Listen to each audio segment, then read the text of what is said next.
ആരാധനയ്ക്കു യോഗ്യനേ, നിന്നെ ഞങ്ങൾ ആരാധിച്ചിടുന്നിതാ. നമ്മളിത് വായിച്ചത് 50-ാം സങ്കീർത്തനമാണ്. 50-ാം സങ്കീർത്തനത്തിന്റെ ആകത്തുക എന്ന് പറയുന്നത്, നമുക്ക് ഓരോ വചനങ്ങളും വിശദീകരിക്കേണ്ടതുണ്ട്. സൗന്ദര്യത്തിന്റെ പൂർണ്ണതയായ സിയോനിൽ ദൈവം പ്രകാശിക്കുന്നു.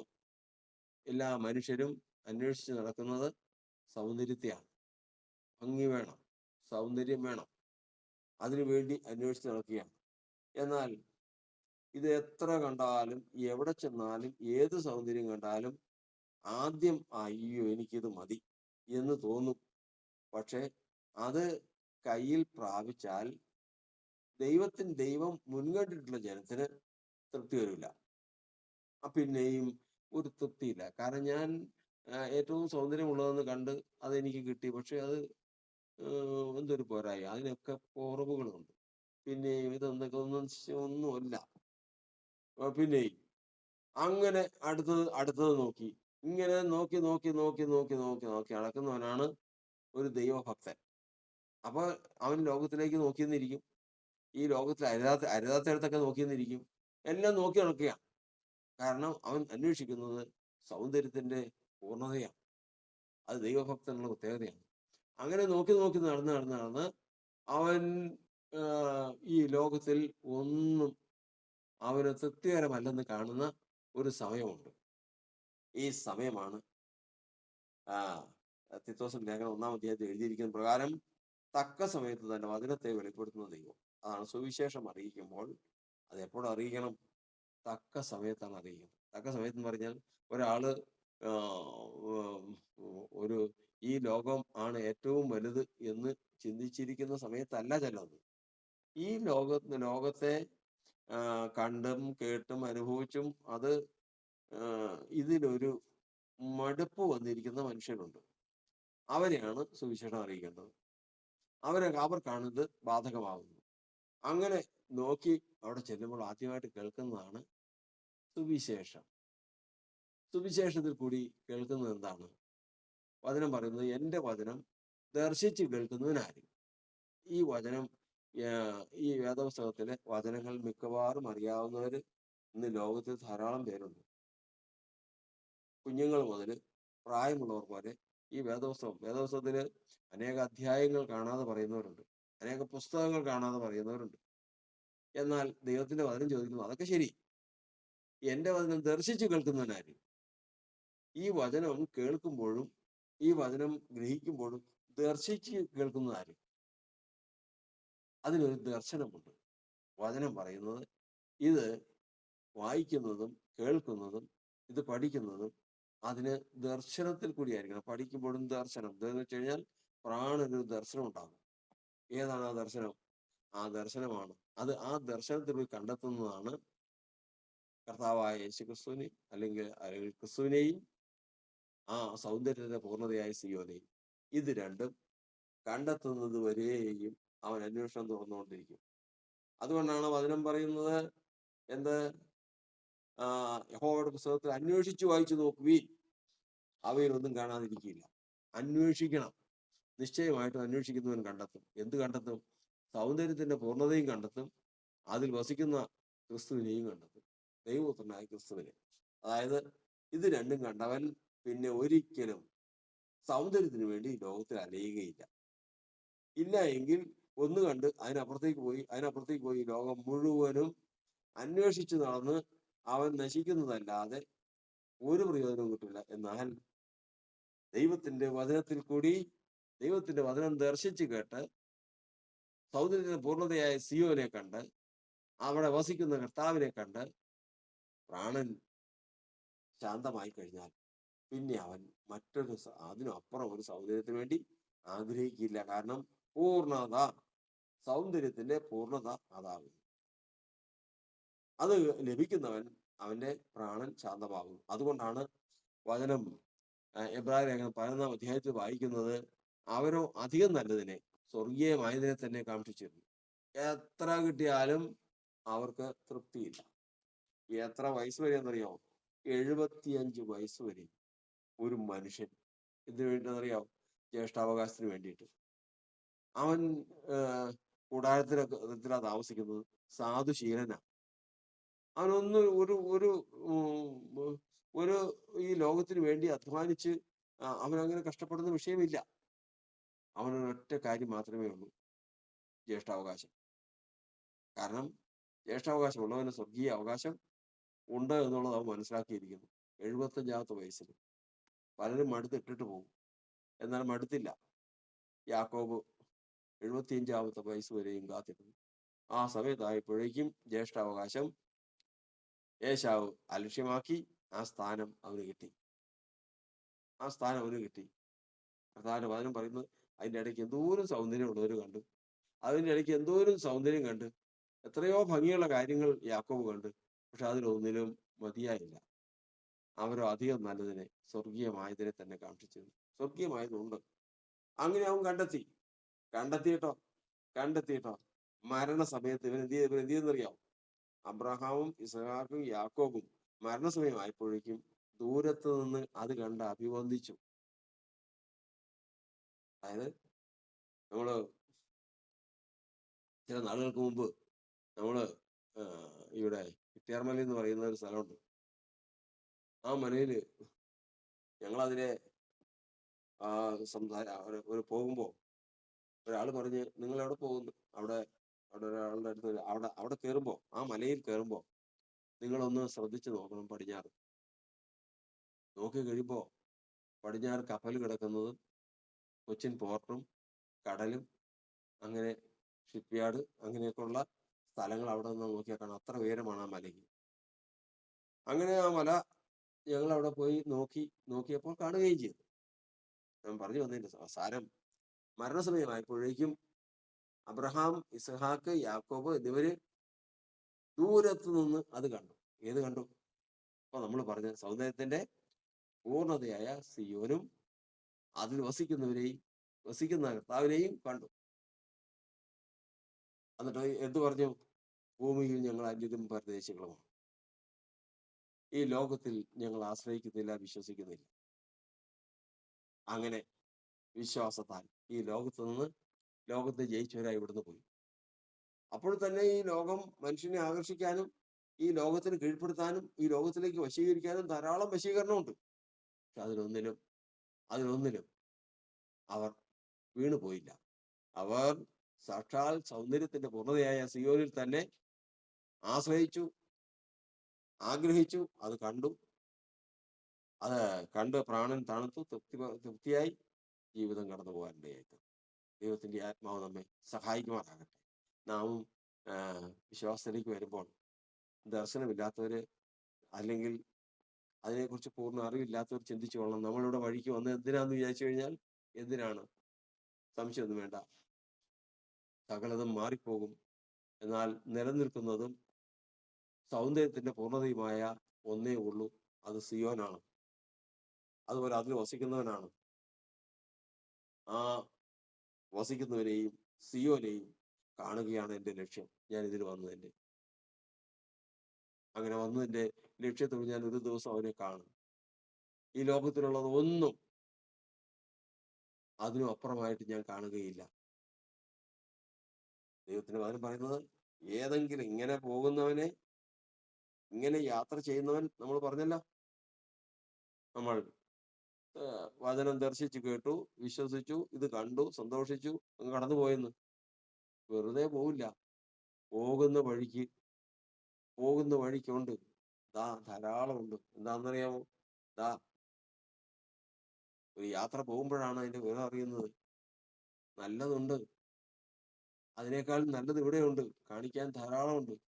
എത്ര പേർക്ക് അബദ്ധം പറ്റിയതാ? ദാവീദിന് അബദ്ധം പറ്റിയതാ. സിയോനിലെ യാത്ര കണ്ട് സിയോനിലെ സൗന്ദര്യവും അതിന്റെ അവിടെ വസിക്കുന്നവരെയും കണ്ട് അതിലേക്ക് യാത്ര ചെയ്ത് പോയിക്കൊണ്ടിരിക്കുമ്പോഴാണ് ഒരു സ്ത്രീ വെള്ളത്തിൽ കുളിക്കുന്നത് കണ്ടത്. അപ്പോൾ തന്നെ അതിലേക്ക് മോഹം ഉദിച്ചു, അതിലേക്ക് തിരിഞ്ഞുപോയി. ഹൃദയം തിരിഞ്ഞു പോകുന്ന വഴികളാണ്. അതുകൊണ്ടാണ് ഒരിക്കലും മനുഷ്യൻ മോഹത്തിന് കീഴ്പ്പെടരുത്. സൗന്ദര്യത്തിന്റെ പൂർണ്ണതയായ സിയോനെയും അതിൽ വസിക്കുന്ന കർത്താവിനെയും ഉപേക്ഷിക്കാൻ തക്കവണ്ണം മതിയായതാണ് മനുഷ്യന്റെ മോഹം. ഏറ്റവും ആദ്യമേ തന്നെ നമ്മൾ പഠിച്ചോണം. അതായത് ദൈവം ഒരു മനുഷ്യൻ ദൈവത്തെ അനുസരിക്കുകയോ മോഹത്തെ അനുസരിക്കുകയോ. എൻ്റെ ഹൃദയത്തിൽ ഒരു മോഹം വന്നു. ആ മോഹം വന്നാൽ ഞാൻ മോഹത്തെ അനുസരിക്കുകയോ, ഞാൻ ആ മോഹത്തിന് കീഴ്പ്പെട്ടാൽ മോഹത്തെ അനുസരിക്കുകയോ ദൈവത്തെ അനുസരിക്കും. സംശയം വേണ്ട, മോഹത്തെ അനുസരിക്കും.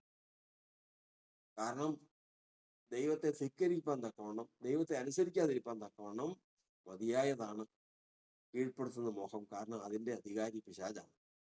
അതുകൊണ്ടാണ് മോഹത്തിന് കീഴ്പ്പെടരുതെന്ന് പറയുന്നത്. ഒരു കാരണവശാലും മോഹത്തിന് ഒരു നേരത്തെ ഭക്ഷണത്തിന് പോലും മോഹിച്ച് കഴിക്കരുത്. ഒരു ഒരു ഒരു ഒരു ഉപകരണം പോലും മോഹിച്ച് പ്രാപിക്കരുത്. അങ്ങനെ അങ്ങനെ ചെയ്യാൻ പാടില്ല. കാരണം മോഹിച്ചു പോയി കഴിഞ്ഞാൽ ദൈവത്തെ ധിക്കരിക്കും. അതാണ് അതിന് ഒരു മടിയും ഉണ്ടാവില്ല. ദാവീദ് ദൈവത്തിന്റെ ഹൃദയപ്രകാരമുള്ള മനുഷ്യൻ എന്ന് പേര് കേട്ടവന് ദാവീദ്. എന്നാൽ അവൻ മോഹിച്ചപ്പോ കർത്താവ് പറഞ്ഞു, അവള് നിന്റെ സഹോദരന്റെ ഭാര്യയാണ്, നിന്റെ സഹോദരനാണ് ഉരിയാവ്, അവനോടത് ചെയ്യാൻ പാടില്ല, അവളോടത് ചെയ്യാൻ പാടില്ല എന്ന് പറഞ്ഞതാ. പക്ഷെ ദൈവത്തെ നിരസിച്ചു കളഞ്ഞു. അതാ കർത്താവ് പറഞ്ഞിരിക്കുന്നത്, നീ എന്നെ നിരസിച്ച് പറ്റും, നിരസിക്കും, ധിക്കരിക്കും, തള്ളിപ്പറയും, പല കാര്യങ്ങളും ചെയ്യും. ആര്? മോഹത്തിന് കീഴ്പ്പെടരുത്. കാരണം ഞാൻ കടന്നു പോകുന്ന ലക്ഷ്യം എന്താണെന്നറിയാമോ? ഞാൻ പോകുന്നത് എന്ന് പറയുന്നത് സൗന്ദര്യത്തിന്റെ പൂർണ്ണതയായ സിയോനെ കാണാനും അതിൽ വസിക്കുന്ന കർത്താവിനെ കാണാനുമാണ് പോകുന്നത്. അതിന്റെ ഇടയ്ക്ക് പല മോഹങ്ങളും എനിക്കുണ്ടാകും. ശത്രു പല മോഹങ്ങളാലും എന്നെ വശീകരിക്കും. അതുകൊണ്ടാണ് വചനം പറയുന്നത്, നിങ്ങൾ വല്ലപ്പോഴും ഒഴുകിപ്പോകാതിരിക്കേണ്ടതിന് കേട്ടതധികം ശ്രദ്ധയോടെ കരുതിക്കൊണ്ടാൽ നന്ന്. കേട്ട കാര്യം ശ്രദ്ധയോടെ കരുതി നാം ആ ലക്ഷ്യത്തിലേക്ക് പോവുക. പലരും വഴിയെന്ന് വിളിക്കും, പലരും ഉപദ്രവിക്കും, പലരും നമ്മളെ പലതരത്തിൽ സ്നേഹിക്കും, സഹായിക്കും. ഓർത്തുകൊള്ളണം. തൻ്റെ കയ്യിലിരിക്കുന്ന സമ്പത്തുള്ളവൻ, ഒരു നിധിയുള്ളവൻ, തൻ്റെ കയ്യിൽ ഒരു നിധി കയ്യിൽ കിട്ടിയിട്ടുണ്ടെങ്കിൽ തന്നോട് അടുത്ത് വരുന്ന ആരെല്ലാം ആയിരുന്നാലും അവനെ സൂക്ഷിക്കും. ഇവൻ എൻ്റെ കയ്യിലുള്ള നിധിയെ കൊണ്ടുപോകാനാണോ വന്നിരിക്കുന്നത്? ഇതിങ്ങനെ എപ്പോഴും ശ്രദ്ധിച്ചു കൊണ്ടു നടക്കും. ഇതുപോലെയാണ് ഒരു ദൈവഭക്തൻ. തന്നോട് അടുക്കുന്നതും താൻ കാണുന്നതും കേൾക്കുന്നതുമായ ഏത് കാര്യത്തിലും ഇതൊക്കെ എൻ്റെ ലക്ഷ്യത്തെ തെറ്റിക്കാനുള്ളതാണെന്ന് അവൻ മനസ്സിൽ കണക്ക് കൂട്ടും. ഞാൻ പോകുന്നത് എങ്ങോട്ടെന്നറിയാമോ? സൗന്ദര്യത്തിന്റെ പൂർണ്ണതയായ സിയോനിലേക്കും അത് വസിക്കുന്നവെങ്കിലേക്കുമാണ്. അങ്ങനെ പോകുന്നവമ്പോൾ ദാവീദിന് വീഴ്ച പറ്റിയെങ്കിൽ സാധാരണ മറ്റുള്ളവരുടെ കാര്യം പറയണോ? എല്ലാവർക്കും സംഭവിക്കാൻ സാധ്യതയുള്ളതാണ്. അതുകൊണ്ടാണ് ഏറ്റവും വലിയ ശത്രുവാണ് മോഹം. പ്രപഞ്ച മോഹങ്ങളെ വർജിച്ചിട്ട് ദൈവകൃപയെ പ്രാപിപ്പാനാണ് കർത്താവ് നമ്മെ വിളിച്ചിരിക്കുന്നത്. അതുകൊണ്ട് അതിനൊരിക്കലും കീഴ്പ്പെട്ട് പോകരുത്. കാരണം അതിന് കീഴ്പ്പെടുന്നവൻ ആ തിരുമുഖം കാണുകയില്ല. അതിന് കീഴ്പ്പെട്ടു വരുന്നവൻ ആ സിയോനിൽ എത്തുകയില്ല. അത് നമ്മുടെ ജീവിതത്തിൽ പാഠമായിരിക്കട്ടെ. ലോകത്തിൽ പലതും നമ്മൾ കാണും, കേൾക്കും, അറിയും. അതിലൊന്നിലും നമ്മൾ വീണു പോകാതിരിക്കാൻ ദൈവത്തിന്റെ ആത്മാവ് നമ്മെ സഹായിക്കുമാറാകട്ടെ. നമ്മൾ വായിച്ച സങ്കീർത്തനത്തിന്റെ ആകത്തുകയാണ് ദൈവത്തിന് സ്തോത്രയാഗം അർപ്പിക്കുക. ദൈവത്തിന് സ്തോത്രയാഗം അർപ്പിക്കുക.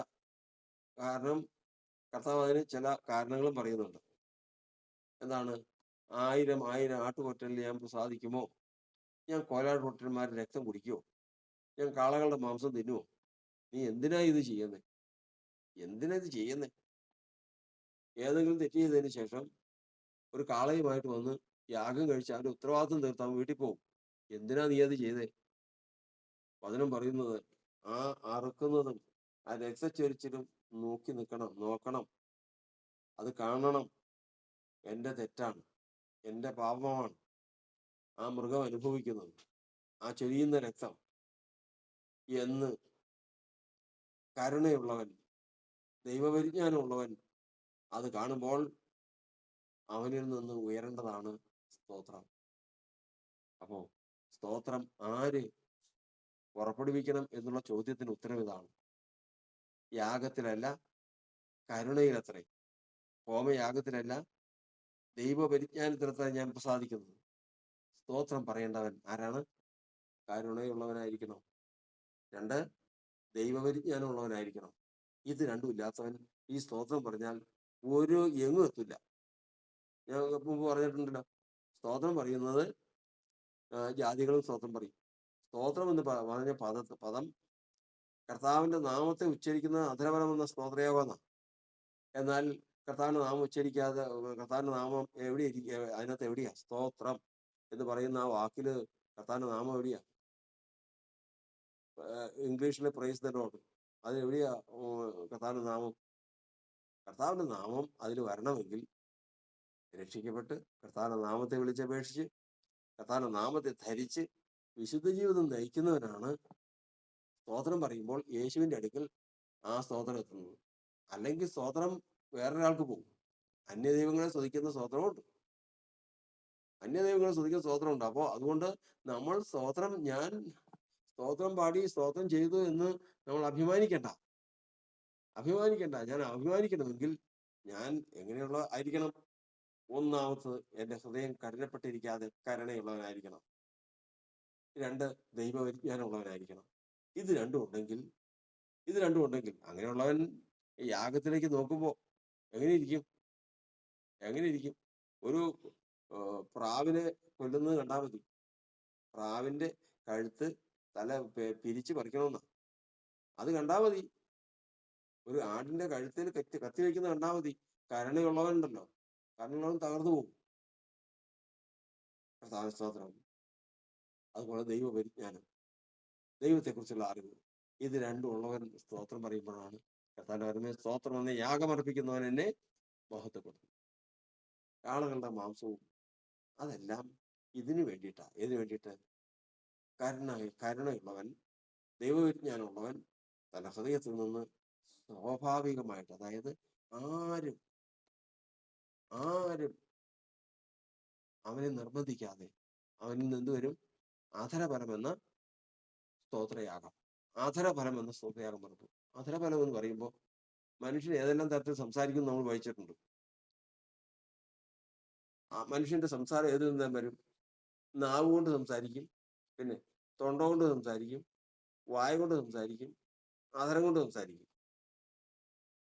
ഇങ്ങനെ സംസാരം പലതരത്തിലാണ് മനുഷ്യനിൽ നിന്ന് പുറപ്പെട്ടു വരുന്നത്. ഇതിന് ആധാരം കൊണ്ട് സംസാരിക്കുന്നതിന് ഒരു പ്രത്യേകതയുണ്ട്. എന്താ? നമ്മൾ ശമൂവേലിന്റെ പുസ്തകത്തിൽ വായിക്കുന്നത് ഹന്നയുടെ കാര്യം വായിക്കുമ്പോൾ, ഹന്ന ഹൃദയം കൊണ്ട് സംസാരിച്ചത് കൊണ്ട് അവളുടെ അധരം അനങ്ങിയതല്ലാതെ അവളുടെ ശബ്ദം കേൾക്കാനില്ലായിരുന്നു. അപ്പൊ അധരം അനങ്ങുക എന്ന് പറഞ്ഞു കഴിഞ്ഞാൽ ഹൃദയത്തിൽ നിന്ന് വരുന്ന, പ്രാണനിൽ നിന്ന് വരുന്ന. അപ്പോ ദൈവം ആഗ്രഹിക്കുന്നത്, ദൈവം ഒരു പ്രാണനെ വീണ്ടെടുത്ത് സമാധാനത്തിലാക്കിയാൽ നമ്മുടെ പ്രാണനിൽ നിന്ന് വരണം സ്തോത്രം. അത് ഇത് രണ്ടുമുള്ളവർക്കേ സാധിക്കുള്ളൂ. ഏതൊക്കെ? കരുണയുള്ളവർക്കും.